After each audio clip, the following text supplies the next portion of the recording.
Hello दोस्त। तो कैसे हो आप? सर अच्छे हैं। आप कैसे हैं सर? मैं भी बहुत अच्छा हूँ, बहुत बढ़िया हूँ। राइट। और उम्मीद करता हूँ कि ये चैप्टर तुम्हें बहुत बहुत ही ज़्यादा शानदार तरीके से समझ में आ चुका है। और पिछला लेक्चर तो इतना मज़ेदार था कि जितना आपको पढ़ने में आया होगा ना, उतना मुझे पढ़ाने में भी आया। क्योंकि इतनी प्रैक्टिकल बातें जो हम अपने आसपास देखते हैं, वो सबसे ज़्यादा इस ही चैप्टर से आती हैं और इसी चैप्टर के इर्द गिर्द घूमती हैं। तो प्राइवेटाइजेशन देखा आपने, ग्लोबलाइजेशन देखा आपने, लिबरलाइजेशन देखा आपने। बहुत ही शानदार। और प्रैक्टिकली जो आपके आसपास चल रहा है वो एग्जाम में आने की संभावना रहती है, और उसमें डायमेंशन भी मुझे पहचानने पड़ते हैं। ठीक है। तो इसी उम्मीद के साथ कि आपको प्रैक्टिकली सारी चीज़ें समझ में आ चुकी होंगी कि कैसे मुझे एग्जाम में पहचानना है। ठीक है। आज का अपना शानदार जानदार लेक्चर शुरू करते हैं, जो है इंपॉर्टेंस ऑफ बिजनेस एनवायरनमेंट। और एसीपी प्रद्युमन आपको देख ही रहे हैं घूरते हुए कि कितनी खास बात होगी इस टॉपिक में। तो उसे शुरू करने से पहले उम्मीद करता हूं जितने भी क्वेश्चन मैंने तुम्हें दिए थे, पूरे चैप्टर के लगभग क्वेश्चन मैंने तुम्हें दिए थे, बहुत सारे। इतने क्वेश्चन दे दिए कि अब तो तुम्हें कोई भी क्वेश्चन मिल जाए तुम पता लग जाएगा सर ये तो हम पढ़ चुके हैं, है ना, अंकुर सर ने हमें पढ़ा दिया था। तो इसी उम्मीद के साथ शुरू करते हैं। इसके आंसर चेक करते हैं कि आपने क्या इन क्वेश्चंस के आंसर सही दिए हैं या नहीं दिए। ये रहा आपकी स्क्रीन पर आए, एक एक क्वेश्चन बहुत ही शानदार है। देखिए क्या कहता है। कंप्यूटर जी, शुरू किया जाए। Identify the dimensions. ठीक है जी। क्या पूछ रहा है वो? डायमेंशंस पूछ रहा है। ठीक है। पहली, demand for new clothes increase during festival season. ठीक है ना, फेस्टिवल सीजन आने वाला है, दिवाली आएगी। ठीक है ना, बम पटाखे चलाएंगे, नए कपड़े भी पहनेंगे। ठीक है। तो बताओ, फेस्टिवल सीजन पर डिमांड बढ़ती है नए कपड़ों की, ऐसा क्यों है? क्यों है भाई और बहनों, क्यों है ऐसा? क्योंकि ये कौन प्रमोट करता है? Social environment. टुच्चा क्वेश्चन था सर, टुच्चा क्वेश्चन था। आपसे पढ़ने के बाद ये क्वेश्चन भी ना कर पाए हम, तो लानत है हमारे ऊपर। चलो दूसरा देखते हैं। कंप्यूटर आने लगे हैं, टाइपराइटर को उन्होंने आउटडेट कर दिया। पता नहीं तुमने तो आज देखा भी होगा, देखा होगा टाइपराइटर, है ना। राइट। मेरी मम्मी के हाउस में टाइपराइटर हुआ करते थे, अब तो कंप्यूटर लग चुके हैं। तो ये किसके बारे में दिखाता है? टेक्नोलॉजिकल। ठीक है ना। तो कंप्यूटर लैपटॉप ये आने लगे ना, तो सर ये है टेक्नोलॉजिकल एनवायरमेंट। बिल्कुल सही जवाब। आप जीतते हैं 10,000 रुपये। 20,000 रुपये के लिए अगला सवाल भाइयों बहनों आपके स्क्रीन पर ये रहा। Stability and dynamic government is indispensable for business growth. बिल्कुल सही बात है। गवर्नमेंट जो होनी चाहिए आपके स्टेट में स्टेबल होनी चाहिए, तभी आपकी बिजनेस ग्रोथ अच्छी होगी। समझ ना बात? तो इसका मतलब क्या है? किसकी बात चल रही है? स्टेबिलिटी और गवर्नमेंट की बात चल रही है। इसका मतलब पॉलिटिकल एनवायरनमेंट। ठीक है ना, पॉलिटिकल एनवायरनमेंट याद आ रहा ना। क्वेश्चन दिया था आपको बिहार स्टेट गवर्नमेंट वाला कि वहां ग्रोथ क्यों नहीं हो पाती? अनस्टेबल गवर्नमेंट रहती है। Companies producing hazardous goods have to comply with the provision of bureau of Indian standard act. Indian standard act को फॉलो करना पड़ेगा, इंडियन स्टैंडर्ड एक्ट को। तो भैया ये कहीं भी वर्ड लिखा मिल जाए ना, कोड या एक्ट या लॉ, तो बस आंख बंद करके अंतरात्मा से चीखते हुए आवाज आनी चाहिए, sir legal environment. I hope बात समझ में आ चुकी होगी। 5.2 क्या लिखा है? MNC getting permission to enter into Indian market. Indian market में मनमोहन सिंह जी ने एमएनसी को एंटर करने की परमिशन दे दी, यानी इंडियन गवर्नमेंट ने परमिशन दे दी। तो हम इसे क्या बोलेंगे? सर ये है हमारा पॉलिटिकल एनवायरमेंट। आई होप बात समझ में आ रही होगी। Preference of 3G instead of 2G। अब तो 5G आ गया भैया, है ना। ये क्वेश्चन तो मैं तुम्हें पहले भी दे चुका हूं। 5G की जगह 4G आप यूज करने लगे हो। सर टुच्चा क्वेश्चन तल्ला ना, सर ऐसे क्वेश्चन के जवाब हमें मिल रहे हैं। ठीक है ना, इंसल्ट महसूस होती है हमें, कोई बात नहीं, ना मुन्ना ना गुस्सा नहीं। ठीक है। Decrease in people's preference for food atom having artificial preservation. अब बताओ, यानी कि वो आइटम हम खाने लगे हैं बाहर के जिसमें आर्टिफिशियल प्रिजर्वेशंस भी होती हैं। समझ चुके हो आप? सर ये है हमारा बहुत ही शानदार जानदार सोशल एनवायरनमेंट। ठीक है जी। सोशल एनवायरनमेंट की वजह से हम खाने लगे हैं पैकेट फूड्स। अब आता है 8, an increase in income of people raise the demand of product. Sir ये तो टुच्चा क्वेश्चन है सर, बचपन से पढ़ते हैं, बचपन से पढ़ते आ रहे हैं। ये हमारा हुआ इकोनॉमिकल एनवायरनमेंट। ठीक है, और आखिरी शानदार जानदार question, consumer protection act. Consumer protection act आपके कोर्स में भी है। एक्ट की बात आ गई, जहां भी एक्ट और लिखा मिल जाए, कोड, आंख बंद कर कर लीगल एनवायरनमेंट लिखेंगे। आई होप बात बहुत अच्छे समझ में आ चुकी होगी, शानदार जानदार तरीके से समझ चुके होंगे। क्वेश्चन नंबर 1 में हमें कौन से एनवायरनमेंट पहचानने हैं डायमेंशंस की। ठीक है, तो चलिए भाई और बहनों आगे बढ़ते हैं, खेल को आगे बढ़ाते हैं और करते हैं अगला सवाल 3,30,000 रुपये के लिए। इसे खेलिएगा जरूर ताकि हम जीत सकें बहुत सारे पैसे। तो चलिए कंप्यूटर जी सवाल लेके आइए, क्वेश्चन नंबर 2। अरे सर ये भी डायमेंशंस पर? हाँ डायमेंशंस है ना, ताकि इतने अच्छे तरीके से डायमेंशंस तुम्हें याद हो जाए कि टेंशन ही ना हो एग्जाम में किसी भी चीज की।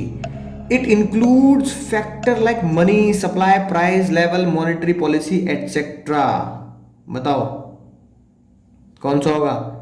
ऐसी कौन सी चीज है जिसमें मनी, सप्लाई, मॉनेटरी पॉलिसी? अरे सर ये तो बहुत ही आसान क्वेश्चन है सर, बचपन से पढ़ते हैं, ऐसे क्वेश्चन मत दिया करो सर, ना गुस्सा ना आए। ठीक है कोई बात नहीं सर, हो सकता है कुछ बच्चों को ना पता लगा हो, लेकिन ये कौन सा है हमारा? साफ साफ इकोनॉमिकल एनवायरनमेंट। ठीक है ना, तो बताओ इकोनॉमिक्स में तो हम ये पढ़ते आ रहे हैं चीजें, मनी, सप्लाई, मॉनेटरी, है ना।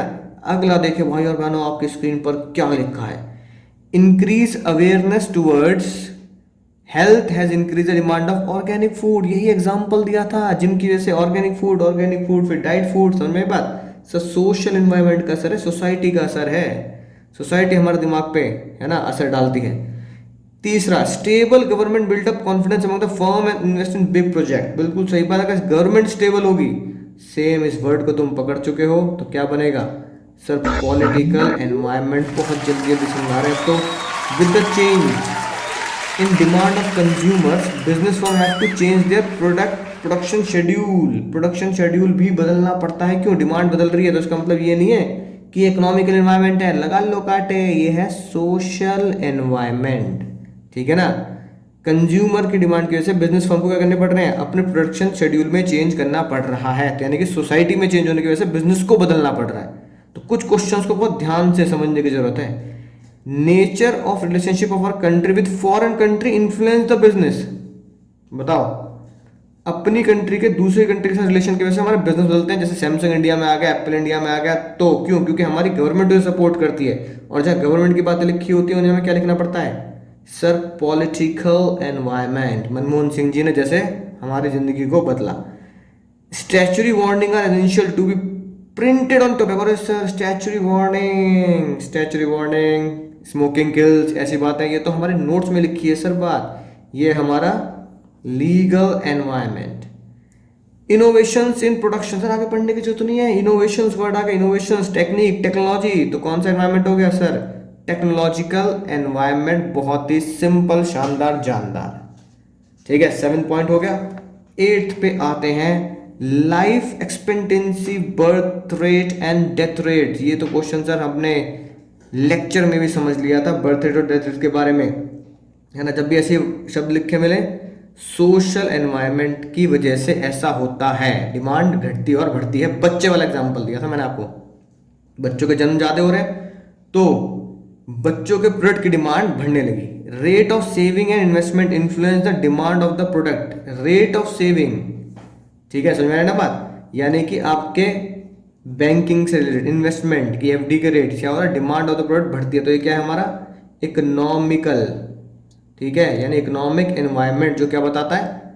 बैंकिंग सेक्टर के बारे में बताता है। Consumption habit of people affect the pattern of demand in the country. अब डिमांड वर्ड सुनते ही हर बार ये मत सोचने लगला भैया ये तो इकोनॉमिक्स है। ठीक है, पहले पढ़ो कि कह क्या रहा है। वो बात डिमांड की बात नहीं कर रहा, बात किसी कर रहा है? कंजम्पशन हैबिट की बात कर रहा है। क्वेश्चन क्या कह रहा है, उसका असर इस पे होता है। असर से आंसर नहीं देना, क्वेश्चन पूछ क्या रहा है उससे आंसर देना है। तो कई बच्चे डिमांड वर्ड पढ़ते सोचते इकोनॉमिकल है, नलायक को लिखा है लोगों की कंजम्पशन हैबिट की वजह से डिमांड में तब्दीली आती है। तो क्वेश्चन इस पे है कंजम्पशन हैबिट की वजह से ऐसा हो रहा है, तो कंजम्पशन हैबिट क्या है? Social environment. लॉ आगे बढ़ने की जरूरत नहीं, लॉ वर्ड लिखा है साफ साफ, ठीक है ना, राइट, ताकि आप चेक कर सके एडवर्टाइजमेंट मिसलीडिंग तो नहीं है। तो ये क्या बना हमारा? Legal environment. आई होप बात बहुत शानदार जानदार तरीके से आपको समझ में आ चुकी है। तो बिना समय गवाए चलते हैं क्वेश्चन नंबर 3 की तरफ। देखिए क्वेश्चन 3 क्या कहता है, क्या लिखा है देखो। आइडेंटिफाई द टाइप और डायमेंशन ऑफ एनवायरमेंट। फिर से क्वेश्चन हमें कहाँ ले गया है, एनवायरमेंट यानी डायमेंशंस पे ले गया है, यानी स्लेप्ट। फिर से हमें स्लेप्ट में से ही ढूंढना है। बैंक रिड्यूस इंटरेस्ट रेट, भैया इंटरेस्ट रेट और बैंक ये बात आ रही है। इकोनॉमिक एनवायरमेंट, इतने क्वेश्चन करा दूंगा ना आपको, इतने क्वेश्चन करा दूंगा ना, ठीक है। एग्जाम में ऐसा लगेगा सर ये लेवल है, क्या लेवल है सर, ये छोटा लेवल है हमारे हिसाब से। तो मतलब बोर्ड्स वाले ऐसा लेवल बना देंगे आपको, वो बहुत ही अपने से लोअर लेवल लगेगा, आपको लगेगा अपने लेवल की चीज ही नहीं है। इतना आसान बना दूंगा, जैसे जैसे आपको मैं क्वेश्चन कराता जाता हूँ वो चीजें आपके लिए बहुत आसान बनती चली जाती है। बस जैसे मैंने पहले बताया, विश्वास रखिए, ठीक है, अपने माँ बाप के ऊपर और अपने टीचर के ऊपर, राइट। फिर देखिए 100 में से 100 जरूर आएंगे। Increase number of working women, sir कुछ कहने वाली बात ही नहीं है, ये तो हमारी बुक में है ना। पिक भी यही लग रही है, सोशल एनवायरमेंट। बात समझ आ गई। Booking of air ticket through internet, ठीक है सर, इंटरनेट की बात आ गई। टेक्नोलॉजिकल, अब तो चुटकियों पे ऐसा लग रहा हो सर कुछ भी नहीं है। Alcohol is prohibited to be advertise, क्या भैया एल्कोहल का एडवर्टाइज नहीं करना, ठीक है ना। सिगरेट स्मोकिंग के एडवर्टाइजमेंट ही बंद करने हैं, बताया था ना आपको अक्षय कुमार वाली बात। तो ये क्या है हमारा लीगल एनवायरमेंट, ठीक है। आई होप बात बिल्कुल शानदार तरीके से समझ में आ चुकी है। तो चलिए बढ़ते हैं क्वेश्चन नंबर 4 की तरफ। ये रहा क्वेश्चन पर, देखते हैं क्या कहता है। और ये है जस्ट पिछले लेक्चर से रिलेटेड। लिबरलाइजेशन, प्राइवेटाइजेशन और ग्लोबलाइजेशन पहचानना है आपको इसमें, ठीक है। ध्यान से करेंगे इसलिए बहुत ध्यान से, गलती नहीं होनी चाहिए, कोई गुंजाइश नहीं होनी चाहिए कि इसमें गलती की। क्या लिखा है पहला पॉइंट, भाई और बहनों 1 करोड़ के लिए अगला सवाल ये रहा आपकी स्क्रीन पर है। Free flow of goods and service across nation. ये तो मैंने उस कार्टून नेटवर्क के नीचे ही बता दिया था कि वहां लिखवाया भी था और तुमने उसी के साथ लिखा भी होगा कि ऐसे वर्ड मिले तो क्या है, ग्लोबलाइजेशन, ठीक है ना। नो रेस्ट्रिक्शंस ऑन एक्सपेंशन और कॉन्ट्रैक्शन ऑफ बिजनेस एक्टिविटी, कोई रिस्ट्रिक्शंस नहीं है। ये है वो खतरनाक वर्ड, यानी कि सब कुछ फ्री कर दिया, आजाद कर दिया। क्या है ये सर, ये हमारा लिबरलाइजेशन, ठीक है ना। लिबरलाइजेशन समझ में आ गई ना बात। लाइसेंस राज खत्म, चक दे इंडिया, चक दे team India. Transfer of ownership and control of PSU, sir ये क्या है सर, इतने लोअर लेवल के क्वेश्चन लग रहे हैं हमें सर, क्या बताएं बस। भैया गवर्नमेंट अपनी ओनरशिप ट्रांसफर कर रही है प्राइवेट सेक्टर को, इसकी तो वीडियो दिखा दी थी। 5 एयरपोर्ट प्राइवेट सेक्टर को दे दिए सर, प्राइवेटाइजेशन, ठीक है।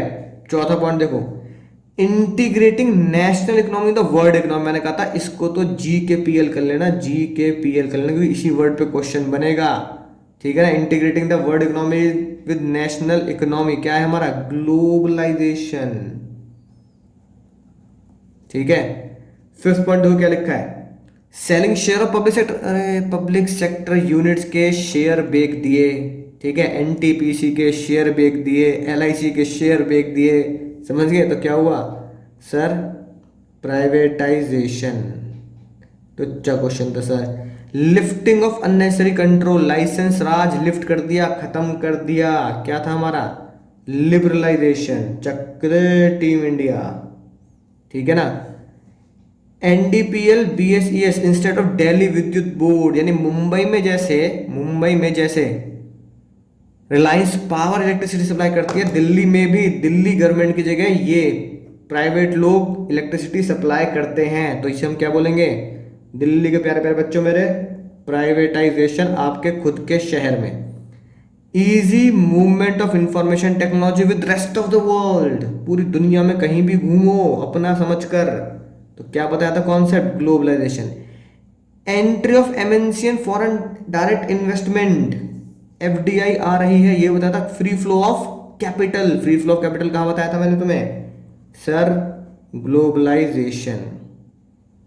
आई होप इस पे भी अब तुम्हें क्वेश्चन समझ में आ चुके होंगे कि कितने शानदार जानदार क्वेश्चन इसमें बनते हैं, राइट। और किस तरीके से मुझे पहचानना है। अब तो एमसीक्यू आ जाए, फिर हिंदी ब्लैंक आ जाए, कुछ भी आ जाए, सर टेंशन खत्म।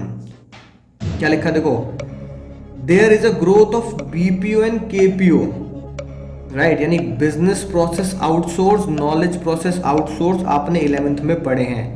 क्योंकि इकोनॉमिक रिफॉर्म में ऐसा आ चुका है कि अपना काम आप दूसरे को सौंपते हैं। तो केपीओ बीपीओ इज ग्लोबलाइजेशन। समझ गए? बहुत ध्यान से करेंगे, तुम्हारे बोर्ड की पहेलियां हैं सारी। 1991 पॉलिसी, हाथ जोड़ते हैं मनमोहन सिंह जी को, फिर से नमन करते हैं। टैक्स रेट रिड्यूस हुआ, जानते ही हैं। इंपोर्ट ड्यूटी घटा दी गई, शाहिद कपूर बेचारा बहुत परेशान रहा। ठीक है, प्राइस भी खुद से आप फिक्स कर सकते हैं, बहुत ही सिंपल। क्या होगा इसका? लिबरलाइजेशन। ठीक है ना, बाकी तो बहकाने के लिए दे रखे पॉइंट, बोथ 1 and 2 है ना, समझ जाना इसमें।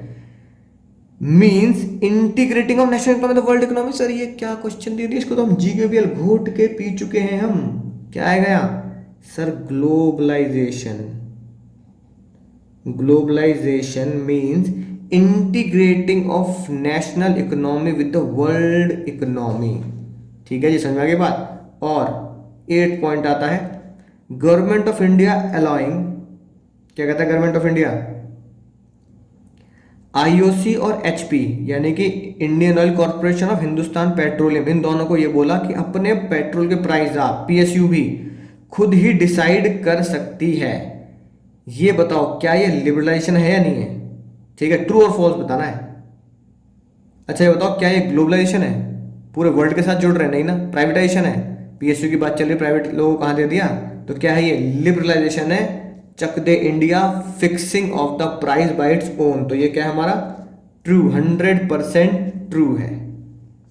अगला सवाल आता है भाई और बहनों, अगला सवाल question number 9, which is associated with abolish of licence. Sir ऐसे क्वेश्चन बस मन करता है हम क्या करें सर, क्या लेवल रह गया हमारा है, हम हाई लेवल के लोग हैं, ये क्या हो रहा है। ठीक है कोई बात नहीं, गुस्सा नहीं करते। क्या बताओ, लाइसेंस एबॉलिश कर दिया, ग्लोबलाइजेशन है सर? ग्लोबलाइजेशन सर ये चक्कर क्या है सर, बताओ। प्राइवेटाइजेशन है सर?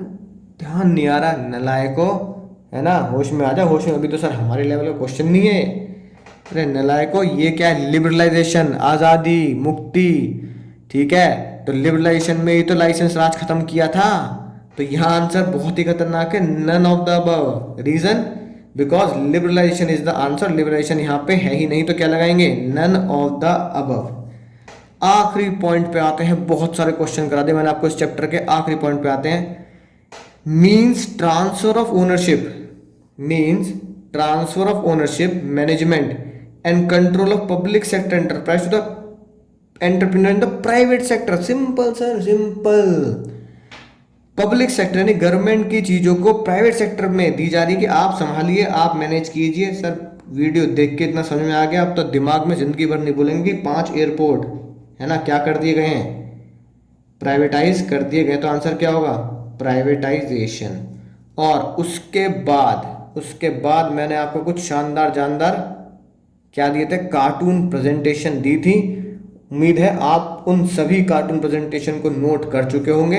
उनमें से एक क्या थी? लिबरलाइजेशन थी, जिसमें मनमोहन सिंह जी क्या बोल रहे हैं? कोई लाइसेंस की जरूरत नहीं, अपने प्राइस खुद फिक्स कर लो।